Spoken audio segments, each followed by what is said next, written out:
Цагаан ордны сэтгүүлчдийн холбооны хүндэтгэлийн зоогийн үеэр зэвсэг этгээд гал нээжээ.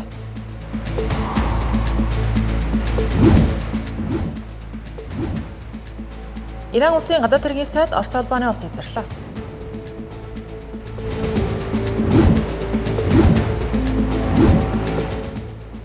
Израиль улсын ерөнхийлөгч хайрцаг ерөнхий сайд Нетаньяхугийн өршөөлийн хүсэлтийг ойрын хугацаанд шийдвэрлэхгүй гэлээ.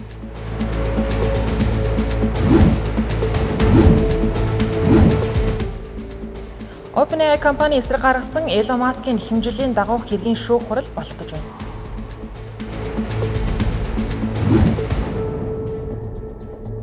Арамдраг үзэгчтэй олон улсад болж байгаа онцлог мэдээлэлээс томилон хүргэдэг Тэнгэрлээсийн гадаад мэдээ эхэлж байна. Анхаарлаа хандуулна.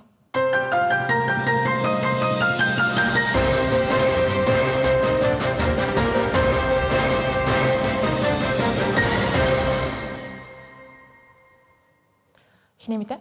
За Вашингтон хот дахь жил бүр зохион байгуулагддаг хамгийн том оройн зоогийн арга хэмжээ гэгддэг цагаан ордын сэтгүүлчдийн холбооны хүндэтгэлийн зоог энэ жил үүмээс самун эмх замраагүй байдлаар дүүрэн байлаа.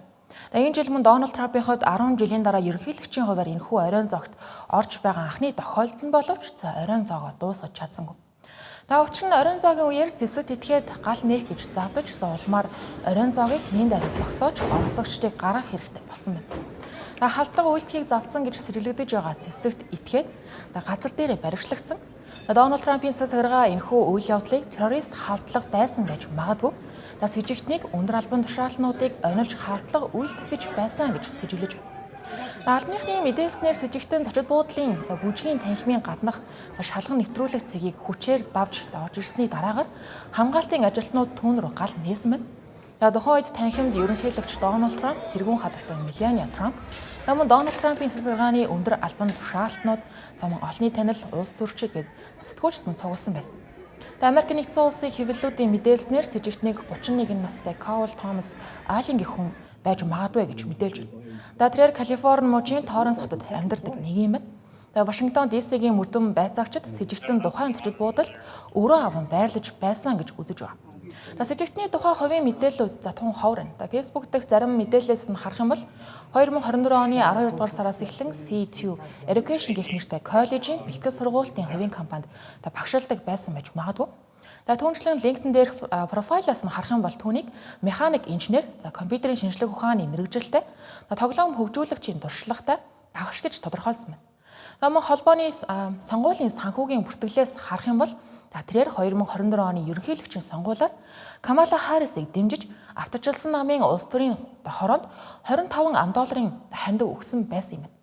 Уг этгээд яагаад улс төрийн өндөр албан тушаалтнуудыг энэхүү цугласан газар халдлага үйлдэх гэж оролцсон нарийн шалтгаан тодорхойгүй байгаа ч гэлээ.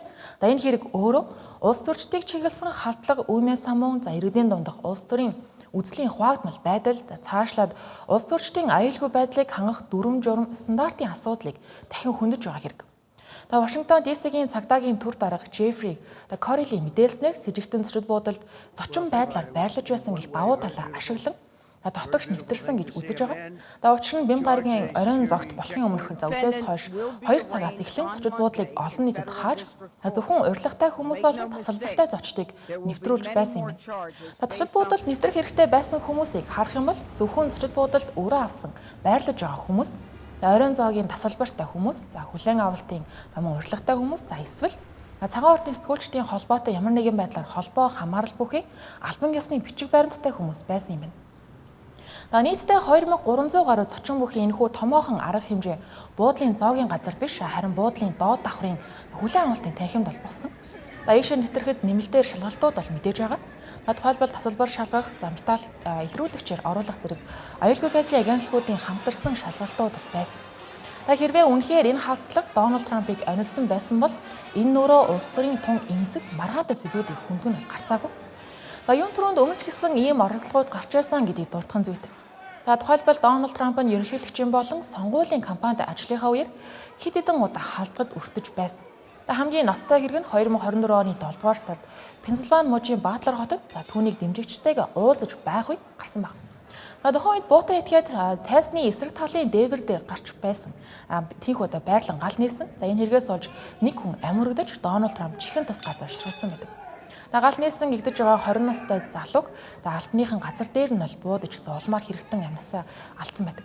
Үүнээс нэг их удалгүй 9-р сард Флорида дахь Дональд Трампын гольфын талбайн ойролцоо нэгэн зэвсэгт итгээд түүнийг хөнөөхөр дотон байрлаж байсан гэх мэдээллийг албаныхан авсан. Тийхүү сэжигтэн Райан Род гэх хүн удаан хугацаанд энэхүү халдлагаа төлөвлөж Дональд Трампыг гольф тоглож байх үед нь буудахыг заавцсан нь бол тодорхой болсон байна. Аюулгүй байдлын ажилчид түүнийг цаг тухайд нь илрүүлж баривчилсан. Түүнийг хожим нь Дональд Трампыг хөнөөхийг заавцсан гэх хэрэгт буруутай гэж үзэн бүх насаар нь хоригл оноосон байдаг. Яг тухайн үед 21 настай өөр нэг итгээд Мар-а-Лаго хашид буу барин нэвтэрсэн боловч тухайн үед Дональд Трамп эдлэн газартаа байгаагүй гэдэгтэй. Дараагийн улс мэдээ. Иран улсын гадаад хэргийн сайд Аббас Арагчи Пакистан улсын нийслэл Исламабадаас Москва руу хөдөлсөн талаар Ираны гадаад хэргийн яамнаас мэдээллээ. Пакистан руу Вашингтоны төлөөлөгч нартай уулзалт хийх гэж байна гэж ийм мэдээлэл байсан боловч уулзалт болсонгүй. Тэгвэл яагаад уулзалт болоогүй? Уулзалт болоогүй байхад яагаад тэнд очив? Мөн хэлэлцээ яагаад болоогүй? Яагаад тэндээс Москва руу явсан бэ гэх маш олон асуултууд байгаа.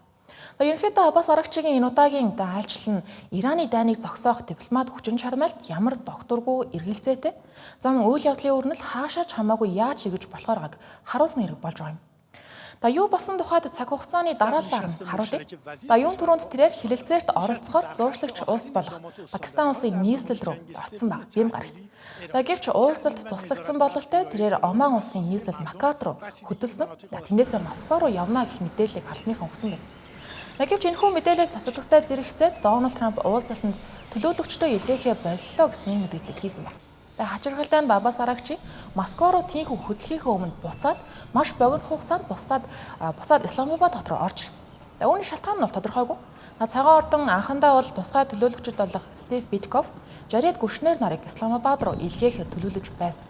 Гэхдээ төлөвлөгөө урт настай байж чадаагүй Аббас Арагчиг Пакистанаас гарсны дараахан Дональд Трамп гинэт төлөвлөгөөгөө өөрчилсөн гэдгийг зарласан. Энэ их замбраагүй яах гээд байгааг нь мэдэгдэхгүй энэ үйл явдлуудын цаана Иран болон Америк нэгдсэн улс хоёр үнэхээр ярилцаж хэлэлцэх гээд байна уу үгүй юу гэдэг асуулт хариултгүй хэвээр үлдэж байгаа. Юутаж нээлттэй байгаа мэдээлүүд дундаас ингээд дүгнээд харах юм бол зурслагч орнуудын хувьд хэлэлцээг амьд байлгах гэж хичээж байгаа нь бол тодорхой. Түүнчлэн Вашингтоны зүгээс хэлэлцээний хэлбэрийг өөрчилж зайнаас уцаар ярилцъя гэсэн саналыг дэвшүүлж байгаа юм байна. Түүнчлэн хамгийн чухал нь Техран болон Вашингтон харилцаа нь хаашаач эргэж болохоор байна гэдэг дүгнэлт. Цаашаа Аббас Арагчи Орос улбаны улс руу явсан тухай тодруулах юм бол Пакистан дахь эргэж буцсан эдгээр айлчлалынхаа дундуур тэрээр Оман улсын нийслэл Макат хотод түр саацныг бүртгэн зүйтэй. Цааш тэрээр нэм гарагт Москва руу хөдөлсөн өнөөдөр Орос улбаны улсад ирж байгаа. Тэрээр энэ улсад байх хугацаанд тус улсын өндөр албан тушаалтнуудтай уулзалт хийхээр төлөвлөж байгаа юм байна. Энэ талаар Ираны гадаад хэргийн яамнаас баталсан. Харин Орос улбаны улсын гадаад хэргийн яамны зүгээс Аббас Арагчигийн айлчлалыг баталсан ч гэлээ ерөнхийлөгч Владимир Путинтай уулзах хэсэг талаар бол тодорхой мэдээлэл өгсөнгүй. Ираны гадаад хэргийн сайд Аббас Арагчи Исламабадаас Москва руу ниссэн энэхүү нислэгэн жирийн нэг дипломат айлчлал бол биш. Олон давхар утгатай байж болно. Тухайлах юм бол галз зогсоох тохиролцоо хүчинтэй хിവэрэ байгаа ч гэлээ бодит байдал дээр талуудын ихтгэл зэлсэл хэлэлцээний ирээдүй тодорхойгүй хിവэрэ баг. Яг ийм үед Техран ганцаараа шийдвэр гаргахгүй гэдгийг харуулж энэхүү стратегийн түншээ зорж байгаа нь байж болно. Түүнчлэн Орос улбаны улсын сүүлийн жилүүдэд Ираны хувьд зүгээр нэг холбоотон улс биш харин баруун дарамтын эсрэг хамт элсэж зогсож байгаа 100 хэдэн хамтрагчдын нэг байна. Ялангуяа нэгдсэн үндэсний байгууллагын аюулгүй зөвлөлд Орос улбаны улс нь байнгын гишүүн учраас Иран улсын хувьд дипломат хамгаалалт нэмээд улс төрийн дэмжлэг үзүүлж чадах чухал түншнэ гэж хэлж байна. Тиймдээ ч Аббас Арагчи Москваг зорьсон байгаа нэг талаас Америк нэгдсэн улсад анхааруулга мессеж дохио өгөх зорилготой хийсэн үйлдэл байж болно. Тодруулах юм бол хэрвээ Вашингтон хэлэлцээ хийхийг хүсэхгүй байгаа бол Иран өөр зам хайна гэдгийг илэрхийлэх зорилготой байж болно гэсэн. Эдгээртэй зэрэгцээд дайн барууны улсуудын хориг арга хэмжээ эдийн засгийн хямралын үед Иран Орос улбаны улстай эдийн засгийн хамтын ажиллагаагаа бэхжүүлэх зорилготойгоор энэхүү айлчлалыг мөн хийсэн байж болох. Сүүлийн үед Орос улсын хоолойн хөдөлгөөн зогсон болсон байгаа нь өөрөө зөвхөн бүс нутгийн асуудал биш дэлхийн эдийн засгийн төргөөс нь том чухал үйл явдал. Харин Орос улбаны улс нь эрчим хүчний том экспортлогч улсын хувьд энэ нөхцөлд энэхүү хоёр улс ашиг сонирхлоо огтлцуулах нэг шаардлагатай болоод байгаа юм. За Израиль улсын хувьд улс төр хууль эрх зүйн хамгийн маргаантай асуудлуудын нэг болох ерөнхий сайд Биньямин Нетаньяхугийн авилгын хэрэг дахин анхаарлын төвд ороод байна. Израилийн ерөнхийлөгч Исаак Херцог нэм гарагт Биньямин Нетаньяхугийн өршөөлгөсөн хүсэлтийг ойрын хугацаанд шийдвэрлэхгүй эхлээд талууд тохиролцоонд хүрэх бүх боломжийг ашиглах ёстой гэсэн ийм суурь нөхцөлийг заалав.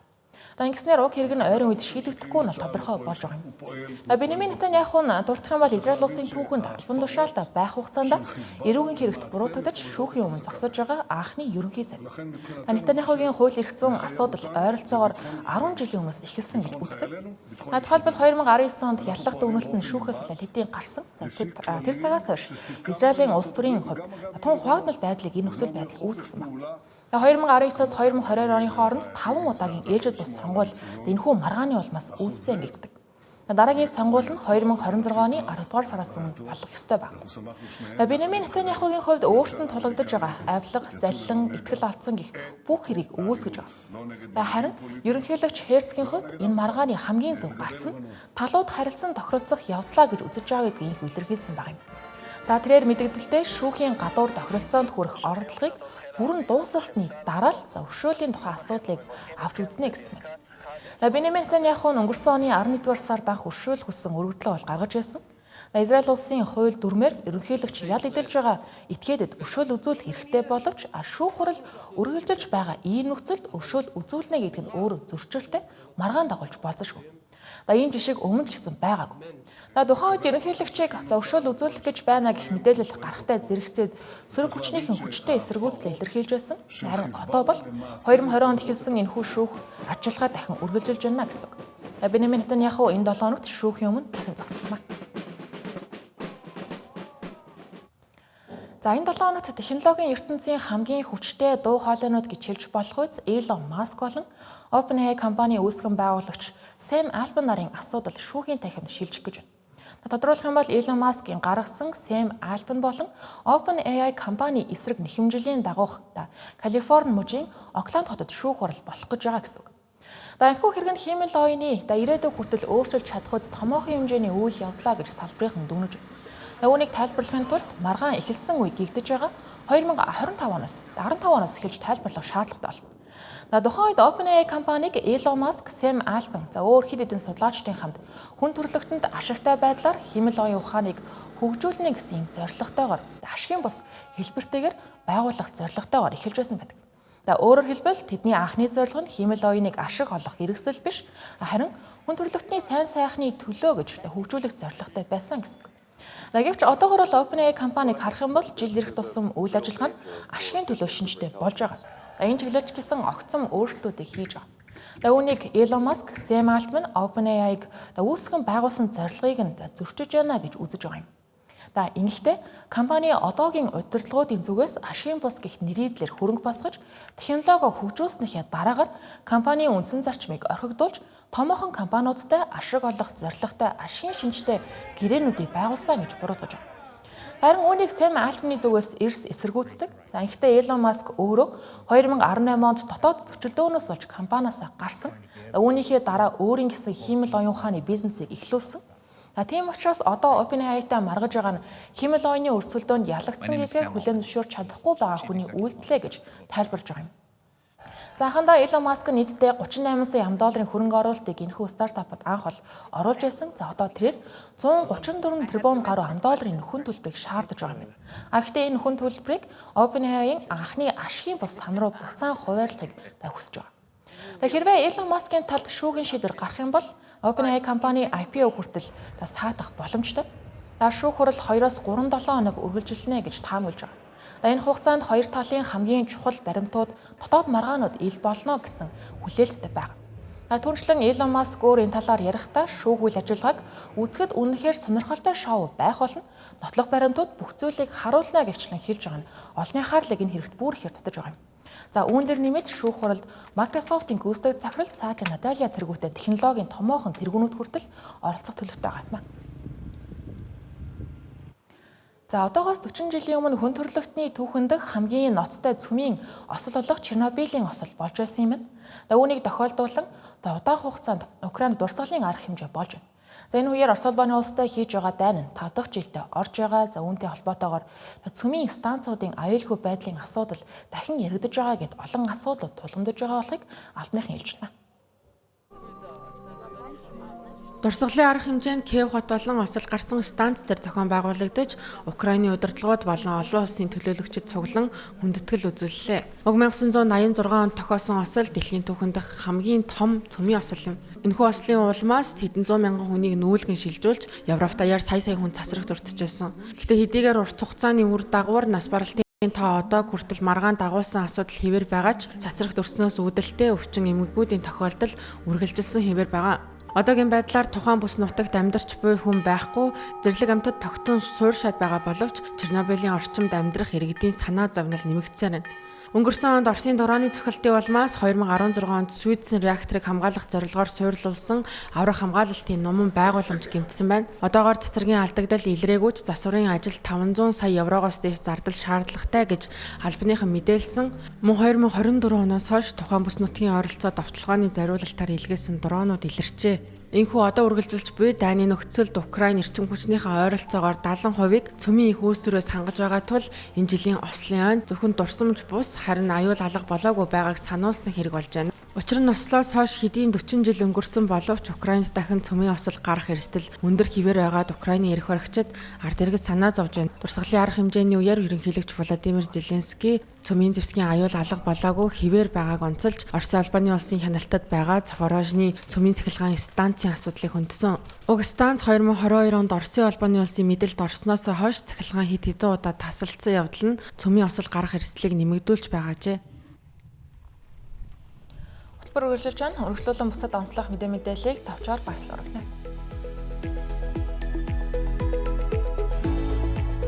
Америк нэгдсэн улсын ерөнхийлөгч Дональд Трампын санаачилсан алтан карт визний хөтөлбөрийн хүрээнд гадаадын иргэн $1 сая төлснөөр тус улсад амьдарч ажиллах эрх авах боломжтой болсон. Гэвч худалдааны сайд Хавард Лутникийн мэдээлснээр одоогоор зөвхөн нэг л хүн уг визийг авсан байна. Энэ нь түүний өмнө уг хөтөлбөрийг эхлүүлэх үед хэдхэн хоногийн дотор $1.3 тэрбум борлуулалт хийгдсэн гэж мэдээлж байсантай харьцуулахад тун зөрүүтэй мэдээлэл болж байна.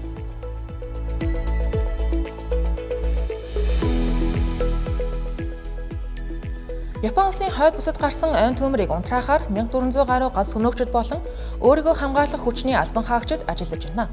Хүчтэй салхи хуурай цаг агаарын улмаас төмөр өргөжж, Оцучи хотын оршил суугчдын амьдрах бүс рүү төхөж байгааж, галд өртсөн талбай одоогийн байдлаар 13 км2-д хүрч, өмнөх өдрөөс 7%-аар нэмэгдсэн байна.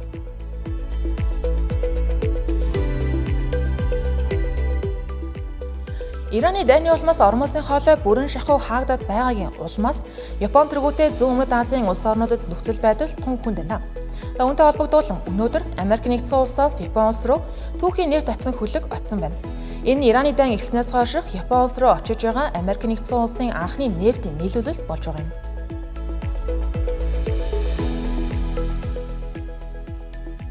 Их Британи улсын хаан Чарльзын Америк нэгдсэн улсад хийх төрийн ажлыг төлөвлөсний дагуу үргэлжлэхээр болсон гэж Buckingham-ийн ордноос мэдээллээ. Вашингтонд болсон дэвсгэр хаалгын дараа ажлаа туслагдаж магадгүй гэсэн хүлээлт байсан боловч талууд тохиролцсны үндсэн дээр үргэлжлүүлэхээр болсон байна. Чарльз хаан болон хатан Камила нар 4 өдрийн айлчлалын хүрээнд ерөнхийлөгч Дональд Трамптай уулзаж Америк нэгдсэн улсын конгресст үг хэлэхээр төлөвлөсөн байна. Энэхүү айлчлал нь Ираны дайнаас үүдэлтэй Америк нэгдсэн улс болон Их Британи улсын харилцааны зөрчлийг зөөлрөлөх зорилготой гэдэж байна.